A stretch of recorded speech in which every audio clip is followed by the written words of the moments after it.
your name we pray. Amen. If you would, please stand for the pledge.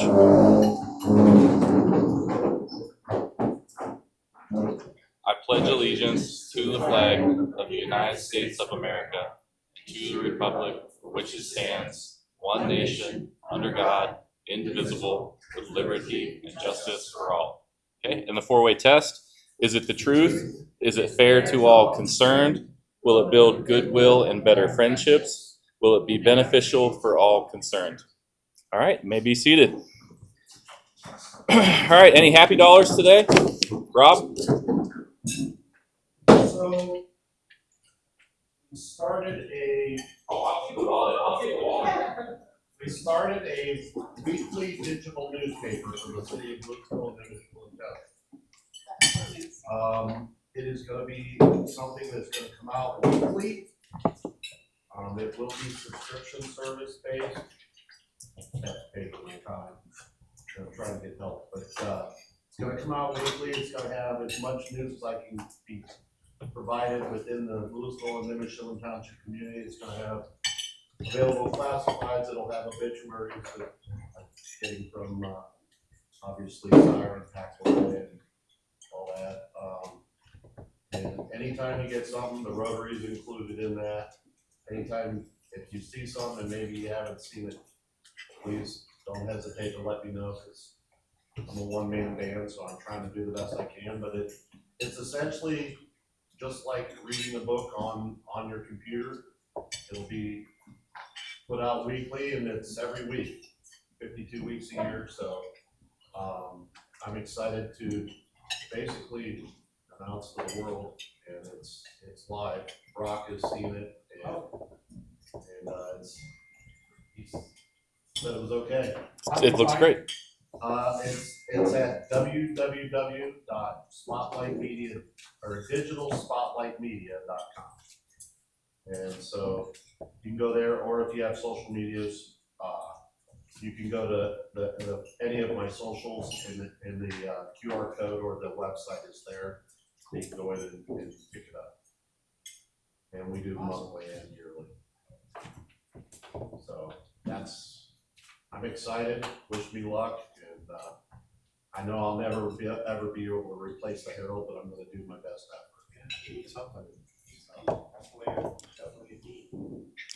Thanks, Rob. Anybody else have any happy dollars? Okay.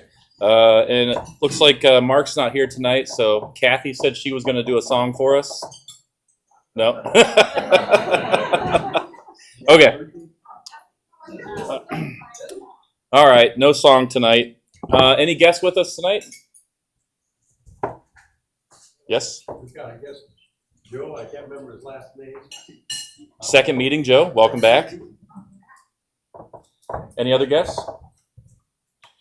All right. A couple quick things before we get to our speaker. So tonight, Canton Symphony Orchestra is having strings in the park at Metzger Park at 6:30. So if you want to go, you're going to need to go right after the meeting. And then we still have the Guardians game polio fundraiser on August 19th. You can look at the Rotary newsletter from the 6650 district if you are interested in going. And with that, we'll get to our speaker tonight. So our speaker is Jen White, Louisville resident, is honestly one of my favorite speakers. I've heard her do a talk similar to this. She's a fabulous speaker. Helped us select a lot of the plants and plant material at the new library. So I know you all will really enjoy Jen's talk tonight. So Jen, thanks for coming. Thank you, Brock, and thanks everybody. This is my second time back to Rotary because I was here with my husband. He owns Top Flight Pasta in downtown Louisville. But my full-time job and what my training and background is in conservation, environmental studies, biology, all that fun stuff. So I currently work for the Portage Park District, but I've lived in Louisville my whole life. I grew up on a farm in Nimishillen Township, just north of the city. My husband and I have lived in the city of Louisville for 23 years now. And so we call this place home. I love the community. And Brock asked me to talk about conservation. And I said, sure, absolutely. One of my favorite topics. There's so many things I could talk about. How much time do I have? And he said 15 to 20 minutes. And so I'm going to speak very quickly tonight because the little topics that I chose, I have about 40-minute presentations on each one of these. So we're gonna do a real crash course on some things that I think might be helpful right now in the current environment here in the city of Louisville. First off, does everybody know what watershed we live in? All right, fantastic. I'm glad I started here. So yes, and even yes, good job. So Nibbershillen Creek is the watershed that we are directly located in here in the city of Louisville. But a watershed is simply just the land area that drains into a particular water body. So that might be a creek, that might be a ditch, that might be a pond, and then those all work together and build bigger and bigger watersheds. So here in Louisville, we are also part of the Ohio River watershed. And Ohio, for those of you who don't know, is the place of a major continental divide between Lake Erie and the Gulf. And so if you live in Congress Lake area of Starr County, then you are in the Lake Erie watershed. That's the top of the hill, so to speak, for Lake Erie, for the Cuyahoga River watershed. However, all of the city of Louisville and most of Starr County is part of the Ohio River watershed. Here in Louisville, we are in this blue area. So right about for Starr County, there's 5 major watersheds in Starr County. All of this area drains down to Nibbershillen Creek and eventually into the Tuscarawas River, and then to the Muskingum River, and then to the Ohio River, and then the Mississippi River, and then down into the Gulf of Mexico. So if you are a little drop of water and you land in Louisville, you're likely going to eventually make your way to the Gulf and down to the Atlantic Ocean, which isn't that pretty cool?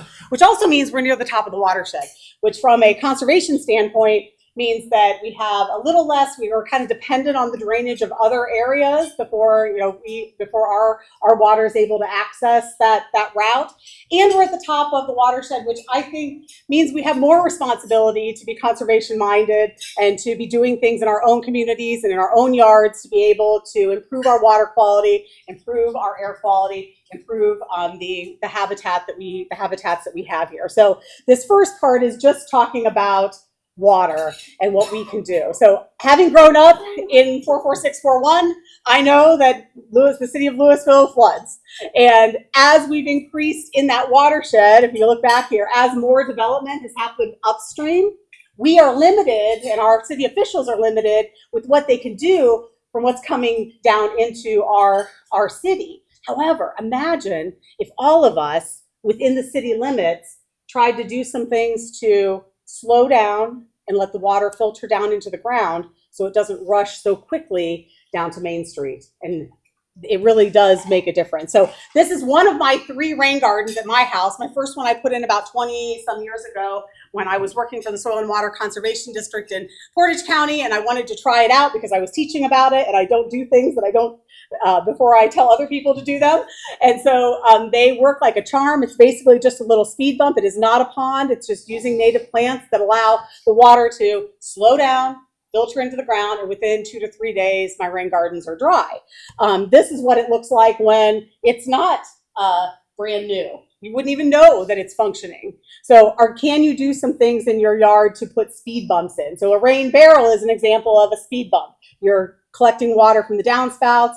You're using it later after when you need the water. This is a dry well that I put in my yard. I happen to have a drainage pattern. This is right after it was installed. Now it looks like grass. Right after, I happen to have a drainage pattern that goes through my yard, and my neighbors next door are the lowest spot before it goes out to the street. They have some significant drainage problems in their backyard. And so if I can hold back some of that water before it gets to them, then it helps them, and then it also helps to recharge our groundwater, where we do get part of our drinking water from. It's all connected. This is what it looks like when it's not the growing season. I do purposefully leave sticks for insects and pollinators to use over the winter, but it goes right back to that grown up look. Stark Soil and Water Conservation District would be the first place that I would suggest anybody from the city to go to get some information about what you can do on your property. It's one of the few organizations that can go onto private property and give some advice about drainage or natural resource management. There's also some, with ODNR, there's some other good resources. Let's spend the bulk of the rest of my short time here talking about insects and plants. And that's because absolutely everything when it comes to conservation is connected, whether we like it or not. And we, as humans, are also part of that whole system. And sometimes we forget about that. We get a little bit of an ego complex and we want to just control it all. But the reality is we are part of it and everything we do affects it. Yes. I finished my part early, so if you want more time. Okay. Thanks, Rob. Thanks, Rob. We're going to get through it. So when we're talking about an ecologically functional landscape, what I mean is that it's being used. So I am all about an aesthetic in my yard. I want my yard to look nice. I want it to look colorful. I want it to change with the seasons. And when I spent most of high school and college summers working for a landscaping company and putting in all kinds of, and I completed my Master Gardener volunteer certification right out of college. And I spent most of that time creating this cultivated, non-native horticultural plant gardens and landscape that really wasn't doing anything except maybe provide some nectar for some bees.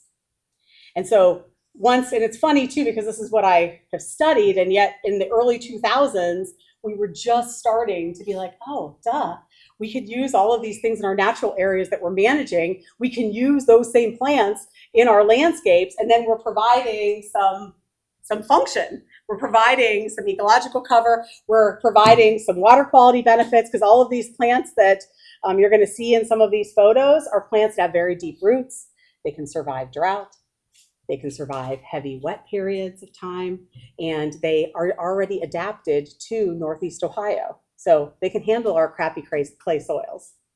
They can handle our changing weather because they're already adapted to do that. And so it makes less maintenance for us. But we've gotten into this consumer-driven ecosystem where we're like, told like, oh, I'm going to buy this thing that looks different from everything else that is around me. And in the process, it might look good for you, but that's the only function that it's serving, is that it looks good for you. So why not be able to do both? Why not be able to choose things that look really cool and provide function? So I've got the cardinal here. Northern cardinal, of course, is our Ohio state bird. And generally, if you feed birds, you know that most adult northern cardinals, they eat either seeds or berries. But this guy's got a chunky little green caterpillar in its mouth. So what's the deal with that? Well, just like almost all of our songbirds in Ohio, cardinals feed their nestlings only soft-bodied insects, especially the little sausage nutrient-filled caterpillars of moths and butterflies. So when you create an environment where you have things in your yard that feed the caterpillars, then suddenly you've got more food that you're providing for the birds that are there.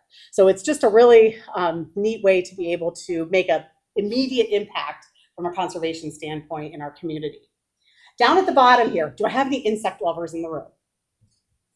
Oh, thank you. All right, I love this. These are my favorite audiences. Okay, so I am an insect lover, full disclosure. I love them about as much as I love birds and dogs, which is a lot, and people, which is a lot. So they are stinking fascinating. And I'm going to be showing you a lot of them and just giving you a very, very brief, I'm happy to come back and talk solely about insects, but for now, I want to tell a little story about this guy down at the bottom. Has anybody seen a bald-faced hornet before? Black and white, kind of large, yeah? Build the big paper nests. So bald-faced hornets, yellow jackets, those are considered community nesting bees, or wasps, actually. And so they build a nest, they feed, and they will sting to defend that nest. They can be very harmful for people, especially those who are allergic. And those that aren't allergic but don't want to be stung, I don't want them on my porch either. However, we have hundreds of bees species and hundreds of wasp species in the state of Ohio that are native to this area that are what we call solitary bees and wasps. They don't sting to protect anything because it's one little female that is provisioning her nest, and those look so different. They're so fun. This is one example. And they're provisioning their nest for their young, and they usually honor a very short life cycle. So they're only out for maybe 1 week up to 2 or 3 months. They lay their eggs, provision their nest, they die, full year before they come out again. They don't give a darn about us. They're not protecting anything. The only thing they use their stinger, which is a modified ovipositor, egg layer, is to subdue their prey. So this little lady, I'm sitting out reading on my deck one day, and I see this wasp, this black and white wasp, flying back and forth, and I think, oh, crumbs. That looks a whole lot like a bald-faced hornet. I really don't want one of those on my, on my deck. So I go to investigate behind my grill, and I find this cute little pot. So for those of you who can't see the screen, it's just about like a large blueberry, kind of shaped the same way. It's a little clay pot. And in it, I can see a little bit of green at the top. Well, at that time, and this is the connection back to us, at that time, I was having a problem in my vegetable garden with cabbage worms. And there are about 20 little green cabbage worms that are stuffed in that pot, because what this potter wasp does, and there's hundreds of different potter wasp species in this area, they will build a little house. They will capture either spiders, or they will, or they'll capture all different kinds of caterpillars. They will sting them to subdue them, so they kind of make like a zombie caterpillar, and they will lay their egg and cover that up. And the babies, when they hatch, will go ahead and feast on the zombie critters and will hatch out, pupate and hatch out to be adults. That all of these little amazing, miraculous stories are happening in our backyards right now, unless you're spraying your backyard to death. So please don't do that. But that's happening just under our noses without us having to worry about it. In the process, she's providing pest control. She's providing pollination, a little indirect pollination, because they don't actually go for the pollen. They're going for nectar for a sweet tree, because they eat meat, eat other caterpillars or other insects. There's services that they're providing for us, and we don't have to do anything but provide them the plants and the environment in which they thrive. Absolutely, everything is connected, including us. I just want to take you through here birds with this little chickadee. For those of you who are like chickadees, love them. I think they're adorable and very friendly little critters. They require approximately 6,000 caterpillars in order to fully raise one nestful of nestlings. So if we are not providing, and that's a little bird, if we're not providing food for moths and butterfly larvae, which are caterpillars, then there's nothing there for these birds to be able to complete that life cycle. So when I see damage on my plants 30 years ago, I would figure out a way to get rid of that. Now I celebrate that, because when you create a functional ecosystem, there's predators like the wasps that are kind of taking care of some of that. There's lots of other insects that are predating, and this little dance is happening. So this damage that you see really doesn't hurt the plant. It's just part of the routine.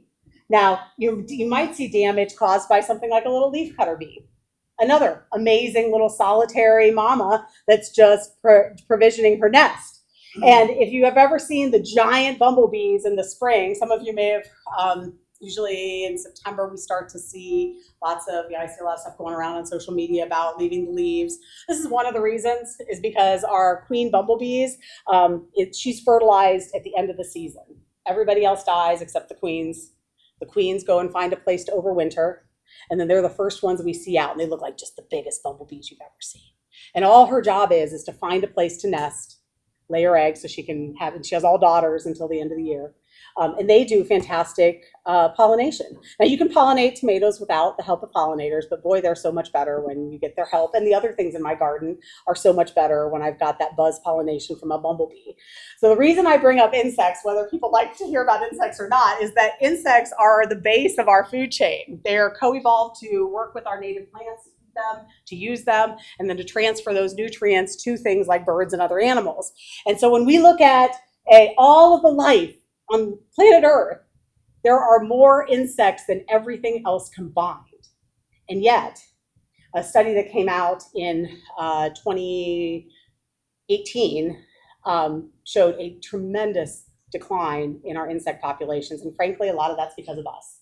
And so I encourage you to think about planting things that are going to support that insect community. You do not have to like the insects.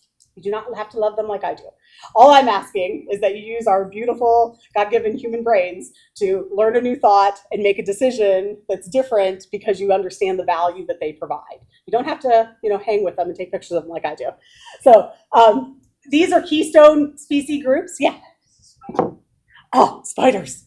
Whole other topic. Not an insect. 8 legs versus 6 legs. But spiders do also play an incredible role in our ecosystem. And most of them, we're so lucky in Northeast Ohio because we just don't have the poisonous spiders that we do in warmer areas of the country. So I'm happy to talk more about spiders at the end. But these are some keystone species groups. All that means is that these are the groups of native plants that support the highest number of moths and butterflies. So prunus, any of our native cherries or plums, salix, any of our native willows, like pussy willow, peach-leafed willow, those are all great ones. And our oaks are the superstars because any of our native oaks, they support upwards of, brace yourself, depending on the species, upwards of 400 different types of moths and butterflies. It's amazing, right? Little story, my husband and I have a cabin up in Allegheny National Forest, and there was, and we love that area, and last year there was in the spring a tiny little oak tree that had gotten to be about 4 feet tall or so, really close to the cabin. And so Tyson's like, Jen, we need to get rid of this. I said, Tyson, oak trees are so important. We need to leave it until fall and then we'll take it down so that way it can be used. And he said, Jen, it's early in the season. We are not going to, nothing's going to be using it now. It's spring. I flipped over one leaf and prayed that there'd be something underneath it. I flip over the leaf. There were 5 different species of caterpillars on that single northern red oak leaf, which to me as a human, what's the big deal? But for all those songbirds that are living there in Allegheny National Forest, that's what feeds their young. And I just think it's miraculous that we get to see that. So when we're talking about conservation of plants, the very first thing we should consider is, do we have things in our yards that are actively doing harm right now to our local ecosystem? And before I go through some of these, this is a short list of the hundreds, but before I go through this list, please, there is no shame here. This is a safe zone. This is when you know better, you do better. This in the bottom corner is the ornamental pear tree. And of all the hundreds of, sometimes it's referred to as Callery pear, Bradford pear, Cleveland pear, this flowering pear tree, they look beautiful in the spring, they look beautiful in the fall. They're the first things to leaf out, they're the last things to lose their leaves. But that combination of this non-native invasive species is one of the reasons it's so detrimental to our ecosystems here locally, is because nothing eats it. So it's not supporting anything. It's just like having a sterile lawn. It's not supporting anything as part of that system. And this is of the hundreds of different species that Department of Agriculture and Ohio Department of Natural Resources have listed on the invasive species list. This is the only one that is currently illegal to buy, plant, or grow in the state of Ohio now. So imagine how nasty that is. And that just went into effect about, it was January of 23, but it was enacted in the teens and gave the landscape industry plenty of time to get rid of their stock, which means lots of people got really good deals on these trees. They are everywhere. If you go out to Metzger Park, stand in the parking lot at the library, look to the southeast, and that whole field next to the parking lot there is completely full of young Bradford pear. We didn't put any. No, I'm not. These are, and you know where they came from? Not one of them was planted, not one. They come from all of our yards because they don't stay in our yard. They look really nice here, but they don't stay in the yard because we thought they were going to be sterile and they're not. So anyway, cut those down. There's plenty of replacements. I'm not going to go through those tonight. This is burning bush. In the 90s, I planted a bazillion of these. Now we've realized they're not staying in yards. Instead, they're bouncing out into forests and into meadow areas. Barberry, no matter what color you get it as, they have jumped out of the yard. And I'm sure, this was the combo that we would plant when I worked for a landscaping company. So I feel like I'm doing my penance now. Absolutely. I will come door to door. And then Japanese honeysuckle, any of the Asian honeysuckles, though they're beautiful, they smell great, they're everywhere. And on the daily at my job, I have to deal with them. So we want to plant things that are actually being used by moths and butterflies. But then the other item here is that we should make our decisions based on facts, not on fear. Just because we are afraid of something, it creeps us out, or we're not familiar with it, doesn't mean we should kill it. Like across the board, okay? So when we look at these, some of these look super creepy. I just had a lovely conversation with one of the gentlemen on the segways about killing all the insects in my yard. And one of the things that happened in that conversation was he showed me his list. And there was only one insect on there that I would have been like, which was a bald-faced hornet, that I would have said, oh my gosh, like yeah, if this was by my door, I would definitely do something about it because that's would be dangerous to myself or anybody that was here. Everything else were completely happy, non-harmful in any way insects to us. And yet they're collecting money from people to eradicate them from their yards because they look creepy, because it freaks us out. Not one of these insects here are moths or are bees or wasps that can hurt us. These are all solitary ones. They might look scary, but they're not. In fact, 3 of them aren't even bees or wasps. Does anybody know which one is not a bee or a wasp? Any guesses? So these 2 guys here in the corners, creepy looking black and yellow guys, those are moths. Those are moths. These little guys down here are flies. They're also bee mimics. So sometimes things just make themselves look like something else so that they, don't get, so I guess so that we're afraid of them. I don't know. There's a lot of really cool mimicry that happens in the insect world. So embrace the idea of creating this ecologically functional system. These are all pictures of the same one of my garden beds. These are all native plants with the exception of the Rosa Sharon in the back, which are now on the watch list. So I just took them out this year, but they're not officially on the native invasive list. So we'll go with that. This is the worst that this bed looks. At this time of year, both Tyson and I question our life choices because it just looks really messy. It's before I edge. It's before, I've got all of my stems that I leave for the stem nesters. And I really do things thinking about the insects. But very, very quickly, this is spring because of my hairy penstemon are blooming. Very quickly, that fills in. And even more quickly, we end up looking like this. We're about 2 weeks out now from me being able to sit on my deck and look at this gorgeousness.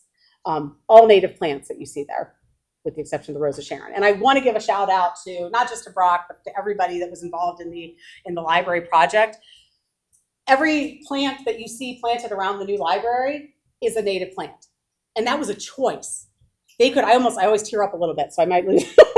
But it was a choice because it's so easy to, when you're doing a new construction project or you're doing a new landscaping project, to just listen to the, give me this is the standard. Give me the burning bush, but give me the boxwood, give me the juniper, right? So easy to do that.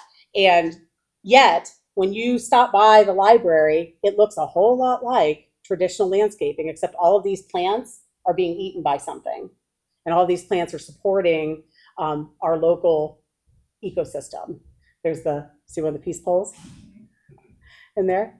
So this doesn't look like anything that you wouldn't see in most of our neighborhoods.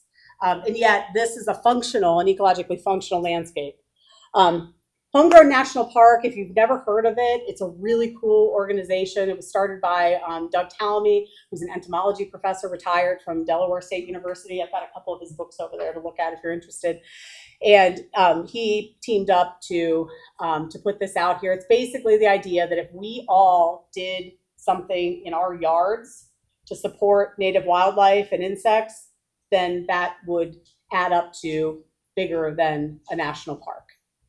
And so the things that we can actually do. I mean, this is something, when you look at conservation, sometimes it gets very big. And this is something we can do in our yards and at our businesses. Wild Ones of Greater Cleveland is a native plant, a great resource. Xerces Society does some, if you're a research person, this is where you want to go to learn more about why we should be changing some of our practices. And then Governor DeWine and Fran about 5-6 years ago, they started the Ohio Native Plant Month. And if you go down to the governor's mansion, they have transitioned the landscaping to native plants, and there's a native plant garden. So this is, when I started my career 26 years ago, when I would go do a talk, people wouldn't even understand what a native plant was. So I have seen some progress, but just a small change of making a replacement, taking that ornamental pear tree out and putting an oak tree in, or putting a serviceberry in, would make a huge difference to our local ecosystems. And then ask yourself, is it ecologically functional? That's what I try and ask myself before I make decisions outside of my house. So any questions? I know I was over time, Brock. No, so you've got 15 minutes. Great. I think I wondered, like, for someone who has a yard that has the boxwood. Sure. Yeah. Like, and I'm not ripping out all my plants. Totally. So, but like, what's like one change that you would recommend? Yeah. You know, that is not making major changes to your current landscape. Sure. So the first thing that I would recommend people do is take a look at your yard and just be honest about what's there that is harmful.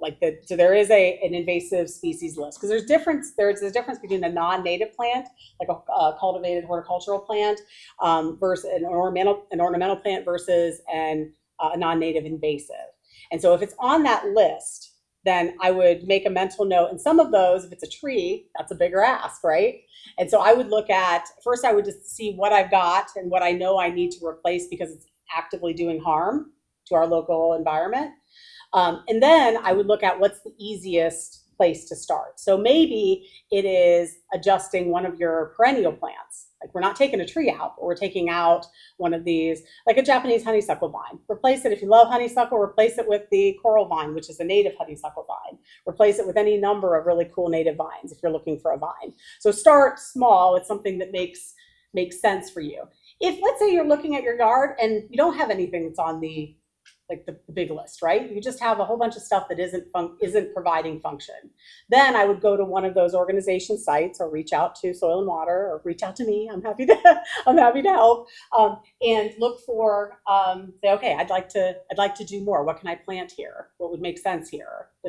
Some people are okay with a little more of a cottage look. Some people want a really formal look. There's plants for all of those.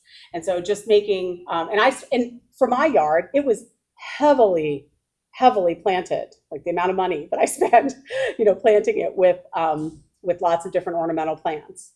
But many of those weren't really doing anything bad. They just weren't doing anything good either. And so I just over time made a goal to replace so many each year. So starting small is totally fine. Yeah. Where do Japanese beetles fit into this whole thing? Fabulous. Good question. So one of the things with our global trade, that's where we saw this big increase in non-native plants. But then as we also have shipping containers and things that come over, that's where we've gotten all of our insects that are non-native invasives. Now, Japanese beetles are one that have been here for a very, very long time. I'm not saying they provide no function, but they're more of a pest than a help. Here's what I'll say: if you create, and I can only speak anecdotally from my yard, okay? If you create a system where you have predators, the Japanese beetles that I see in my yard now versus what I saw 10 years ago has dramatically declined, because a lot of people will spread or treat for grubs, because Japanese beetles do live in their larval state as a grub, but so do like hundreds of native beetle species that are good guys. And so if you, again, are creating a space where you've got good predators that are there, they kind of take care of it. So if you put lime down, does that decrease the number of Japanese beetles? I don't know if lime does, but I'll tell you where you could ask is if you go to OSU Extension, which is over on Energy Drive now, or go online on Ohio Line. They've got a fact sheet about Japanese beetles and what are some of the best ways to control them. So I'd have to read up to do that. Good question. You got a question? Oh, I just wondered what your thoughts were on, everybody treats their yard. Sure. We get rid of all of our weeds. Yeah. What do you think about that? It's part of the problem. So I'll real quick here. I did bring one of the books I brought is on fireflies, lightning bugs, right? And this is a really cool, because it's an identification guide and a little bit of a life history. And so anybody love fireflies, lightning bugs? I'll tell you a quick story about Tyson. Those of you who know my husband, he grew up in Northern California, and when he came to Ohio for the first time many, many years ago, he came in the spring, and then by that summer saw his first fireflies, and he had grown up reading about them in books, thinking on some level that they were like little mythical creatures. And here I am, in an abundant world of fireflies, here in Northeast Ohio. And so we were so lucky, but we are seeing a steep decline. And actually lawn treatment and mowing and keeping everything so neat is the biggest contributor to that, because these little guys spend up to 2 years of their life in our yards and our gardens looking like this underground. So if we are treating for a lot of other things in our yard, we're inadvertently, and if we're taking down all of the grass in all of the places, we're inadvertently killing off some of the things that we kind of like to see. And so they don't mature into our flying insects until they're at least 2 years old, depending on the species. So it does have an impact. I mean, it really does. And that's a cultural practice. I mean, I don't expect to. I wish that we could just like flip a switch and be like, okay, we screwed up, everybody. Like, let's rethink what pretty is, and let's rethink what neat looks like, and let's rethink how we do our landscaping. But I believe that when we make just some, because I've seen it in my yard.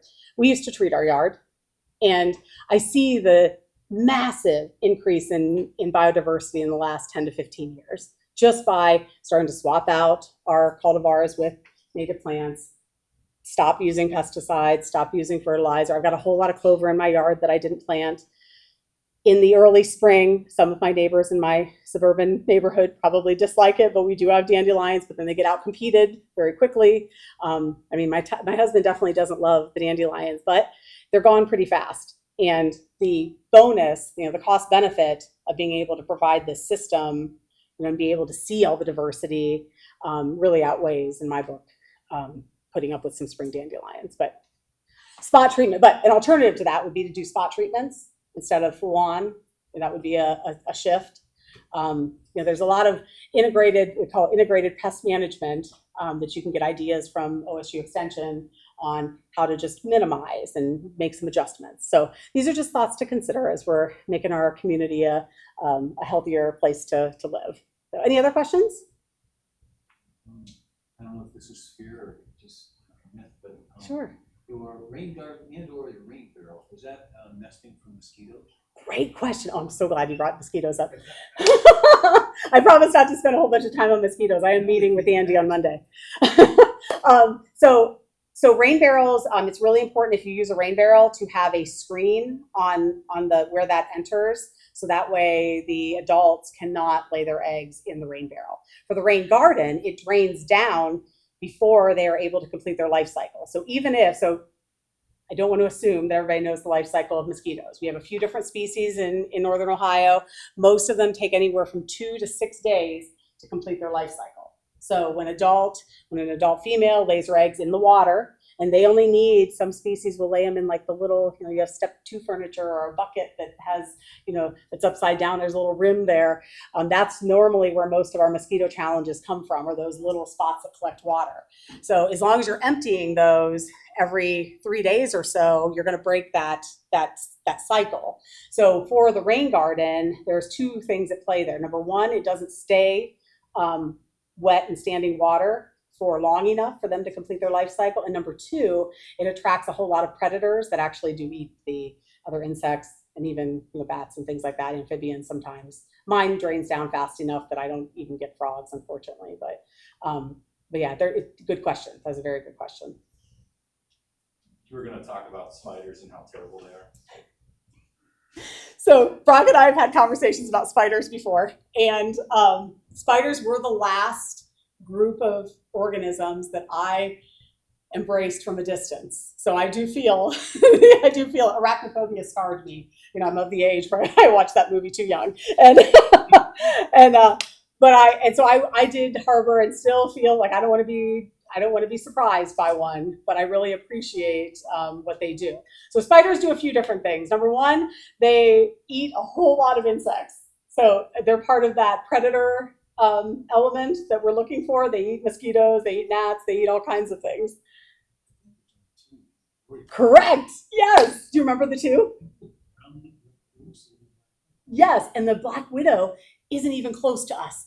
It's like all the way down in Southern Ohio. And the brown recluse, while we occasionally do see cases, there's a lot of cases that are attributed to brown recluse that aren't actually brown recluse bites. It's just like some people have different reactions to mosquito bites. I have a niece who, when she gets bit by a mosquito, she gets these giant welts on her. When I get bit by a mosquito, it's a tiny little red dot.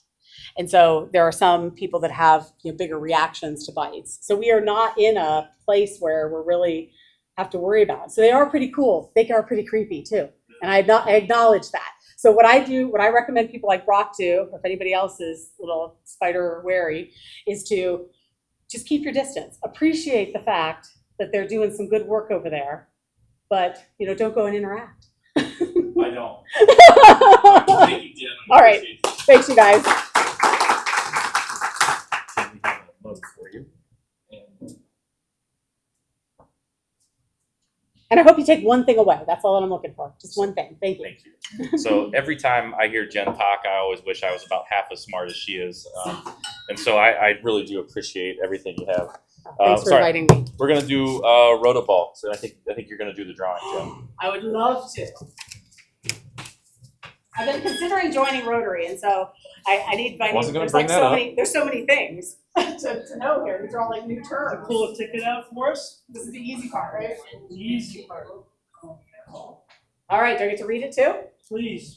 All right. 209. No, Name. the name. Nope. We're gonna flip it over, and it's Mary. All right, Mary. All right. Congratulations, Mary. Mary, you win tonight. And you draw a marble for Shondor. There is $227 in the Rotoball gift. You pull away marble and it's all yours. Yeah. Yeah, I'll talk at the right here. Yeah, I'll tell them. Are you sure there's a way? Shouldn't be too many marbles left. Yeah, there's probably quite a few. All right, a couple of final announcements. The Rotary Car Show is going on this evening over at Gervasi. And remember, tomorrow, or next week, rather, there's no speaker. We'll be meeting at Bud's Corner at 5:30. If you want to hang out after the meeting today, Jen has some freebies, and you can talk to Jen if you'd like to after the meeting. That's it.